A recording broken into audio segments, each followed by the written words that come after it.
Bonjour Alex Ferdinand, comment ça va? Bonjour, Baba, je l'ai dit. Ça va Alex? Ça va mieux parce que effectivement, je reviens de quelques péripéties médicales, mais rien de grave. Hein. C'est vrai? Pour la santé, ouais. Ok, il n'y a pas de problème de prostate? Non, non, On passe ça aux hommes d'ici, puisqu'il y a le chlordécone. zéro faute. Zéro faute à ce niveau-là, tant mieux. Oui. Est-ce que tu peux te présenter Alex, s'il te plaît? Oh là là, j'attendais cette question un peu, on me la pose souvent. Euh, je suis né dans un berceau belgois. Arrivé à pilote? Je suis né à la limite de Rivière-Pilote-Marin. Bon, ça dépend du marin, mais c'est aussi Rivière-Pilote. Oui. Dans une case, terre battue, paille de canne, etc.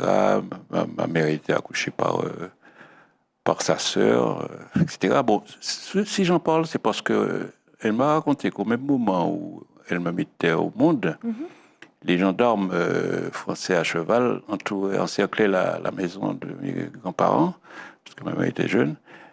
Et il recherchait René Beauregard, qui est mon oncle et le frère de ma mère. Et donc, il y avait une ambiance. Donc, j'ai grandi dans ça.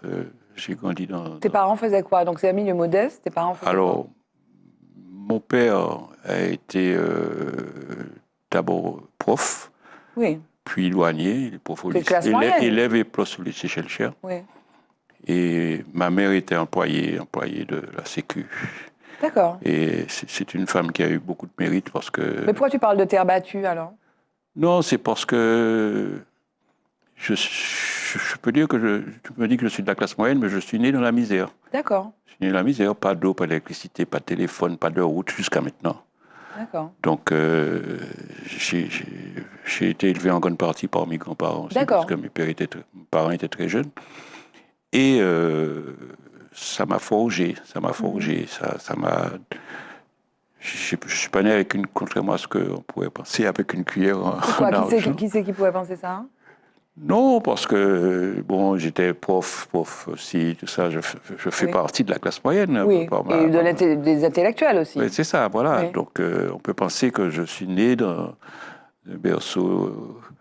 Favorisé. Favorisé, ce n'était pas le cas du tout, du tout. Et alors, donc, tu es né, donc, à la limite, donc, tu disais de Rivière-Pilote. En tout cas, aujourd'hui, tu vis à Rivière-Pilote. Oui, je précise qu'on va faire 2 émissions avec toi, parce que je t'interviewe et je te remercie comme un témoin, un acteur et un témoin, on va dire.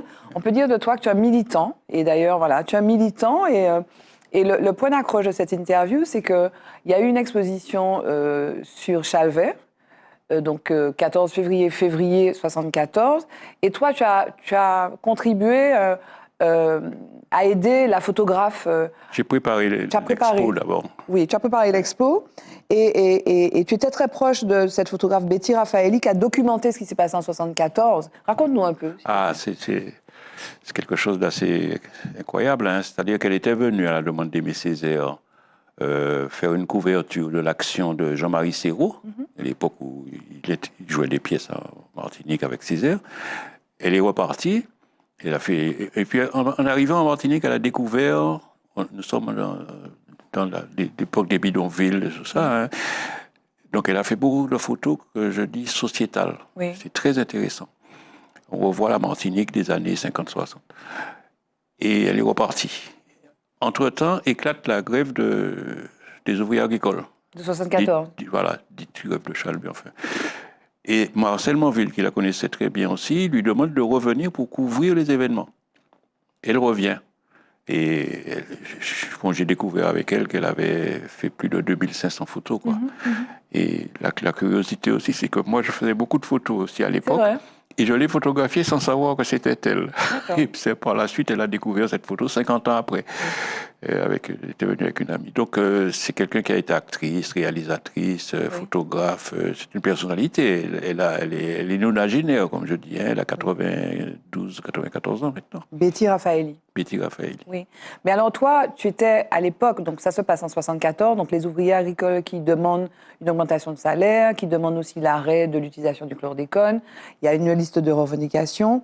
Ils sont encerclés donc par les gendarmes qui sont aidés. Donc il y a aussi un hélicoptère et il y a 2 morts. Donc Chalvet qui a été vous connaissez, mais Chalvet a été on a vulgarisé cette histoire-là, ça a été la chanson, en fait, de Colo Barst, qui a vraiment vulgarisé ce qui s'était passé à Chalvet. Toi, comment tu vis ce moment d'histoire, toi? Tu es militant, tu es déjà militant maoïste. Comment tu vis ce moment-là? J'ai été président de l'AGEM, l'Association Générale des étudiants martiniquais en France.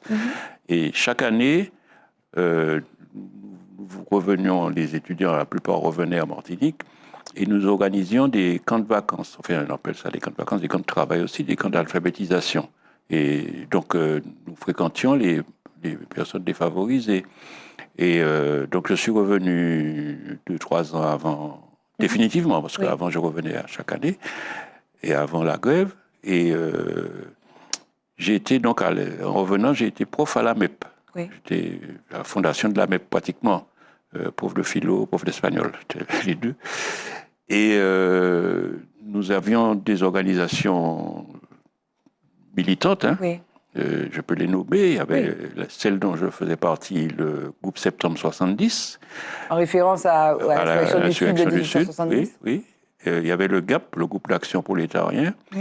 Il y avait d'autres organisations à tendance maoïste, on va dire, influencées en tout cas par le maoïsme. Donc, les marronneurs du Gomon, le Rassemblement de Saint-Joseph avec Guy Cabot-Masson.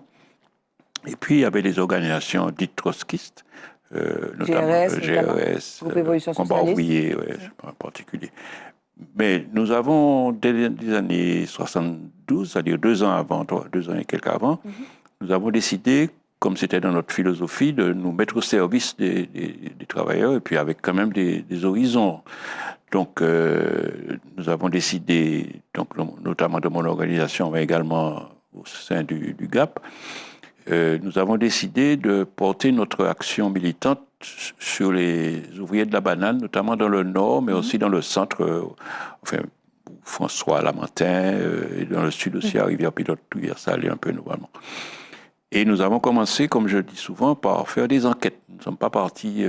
C'était votre méthode d'ailleurs, c'était la méthode maoïste, marxiste. Il fallait connaître le terrain, il fallait connaître le... Sans enquête, pas droit à la parole.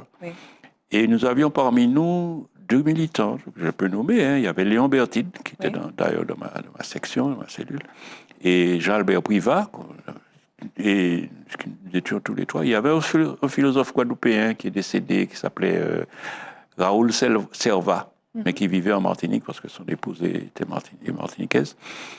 Et nous avons passé 2 années d'enquête et de formation et de préparation. Par exemple, dès 1973, nous avons organisé une assemblée générale dans le quartier Maxime. Et nous étions absolument éberlués de voir qu'il y avait plus de 200 personnes, quoi. Et de là, nous avons accéléré un petit peu la formation. Et une chose importante aussi, nous avons découvert, parmi les ouvriers, que c'était des personnes beaucoup, pas plus conscientes que nous, mais très avancées. Des noms, par exemple Albert Sylvanise, telle période, naturellement, Madame Cabrimol et Montoy et son mari. Mais c'était pas des gens syndiqués, c'était pas des gens. Alors, il y avait des certains n'étaient pas syndiqués, certains étaient syndiqués, mais ils nous disaient, avec des formules très imagées, ils nous disaient qu'on leur donnait le permis de conduire, mais on leur avait jamais appris à conduire. Parce qu'en fait, on donnait la carte. Et chaque année, on venait renouveler la carte, mais il n'y avait pas de formation. Pas de formation. Ce que vous faisiez, finalement. Que nous avons pris en charge. Et ça a été très, très, très, très enrichissant. Très enrichissant. Parce que, naturellement, formation syndicale, formation politique, formation historique. Mais alors, revenons un petit peu en arrière. On a été vite. Tu as fait des études de philosophie et d'espagnol. Philosophie, pourquoi philosophie?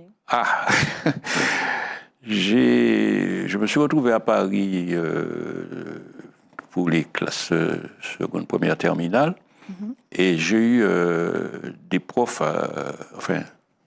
assez extraordinaires. Au lycée Carnot, dans le 17e, c'est un lycée qui était à la base de ce qu'on a appelé l'appel des 121. C'était 121 intellectuels qui avaient publié un texte contre la guerre d'Algérie. Et parmi les signataires, il y avait un documentaliste, prof de philo aussi, dans mon lycée, qui est le père d'un bon ami aussi, et qui a été réprimé par cause de cela. Et il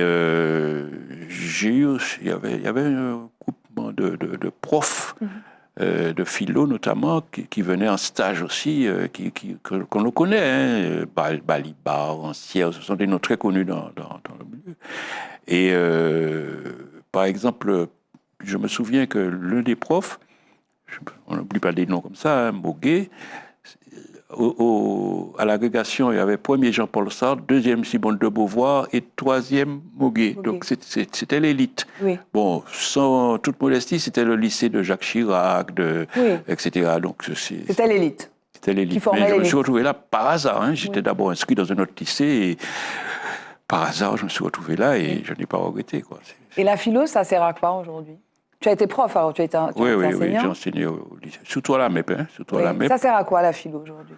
Eh bien, à donner des instruments d'analyse, conceptuel, c'est un grand mot, hein, mais pour permettre de comprendre la réalité avec ce que nous appelons des concepts, c'est-à-dire des mots outils, des concepts outils qui permettent d'analyser de manière relativement objective, quoi. La réalité. Oui. Et alors, pour revenir à Chalvet, donc, finalement, ce qui s'est passé là, c'était une forme de baptême, en préparant l'émission, tu disais... Le baptême du feu. Le baptême du feu pour les indépendantistes et nationalistes. Tu étais nationaliste? J'ai toujours été pour l'émancipation de la nation martiniquaise. Émancipation nationale et sociale, oui. Oui, mais nation, donc on va venir au drapeau dans la deuxième partie, dans la deuxième émission, mais en quoi ce moment-là, il est formateur? C'est un moment premier, finalement, pour beaucoup d'organisations. Il faut comprendre, contrairement à ce qui se passe peut-être actuellement, que nous étions surtout des militants de terrain. C'est-à-dire que nous étions comme... pour reprendre une formule maoïste, nous étions pas à cheval à regarder le jardin des fleurs, nous étions dans le jardin des fleurs. C'est-à-dire que nous vivions... D'ailleurs, il y a des militants qui ont abandonné leurs études, d'autres qui ont abandonné l'enseignement, qui sont allés couper la canne, etc. C'était dans l'esprit. Hein. Je me souviens d'avoir vécu peut-être quelques instants dans les champs de canne autour du Galion, quoi, où nous dormions dans une case sur des planches sans matelas. Hein, et nous étions au quotidien.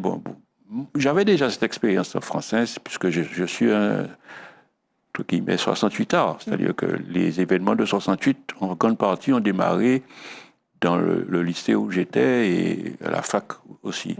Et je me souviens que, par exemple, je m'étais fait embaucher aux usines Peugeot, à Sochaux. Mais parce que j'avais un cousin qui travaillait là, mais au moment où j'allais prendre mon travail, les CRS ont assassiné 2 ouvriers. Aïe. 2 ouvriers. Ce qui fait que mon cousin, qui était beaucoup plus âgé que moi, il m'a dit non, tu vas pas là. Donc je ne suis pas allé, mais... Donc c'était ça, tous les grands... Bon... Mais en quoi je reviens? En quoi ce moment-là, Chalvet, donc 74, février 74, est un moment charnière pour c'est un baptême, c'est ce que tu dis, le baptême pour les indépendantistes nationalistes. C'est quoi? C'est la conscience, une conscience qui se forge à ce moment précisément? Oui, une conscience active. Hein. De quoi? Finalement, Ça nous a révélé, confirmé, révélé la force du mouvement ouvrier. Et du pouvoir aussi, en face. Oui, bien sûr. Oui. Et ça, il faut dire que nous avons allumé, mais je préfère dire allumé la flamme de l'indépendance nationale. À ce moment-là. À ce moment-là. Tu avais des personnalités comme Guy Cabot-Masson, par exemple, avec qui... on va en parler dans la deuxième émission. Oui. On rappelle donc que ces événements de Chalvet, donc une revendication sociale, Ilmani et Marie-Louise sont retrouvés morts. Et alors, Ilmani a été assassiné par les gendarmes. Oui. Et Marie-Louise a été retrouvée morte. Et on ne connaît pas les causes précises. Oh, ça, j'ai suivi vraiment avec Maître Manville tout le déroulement de la procédure. Il faudrait une émission pour en parler, quoi. On va arrêter la première émission.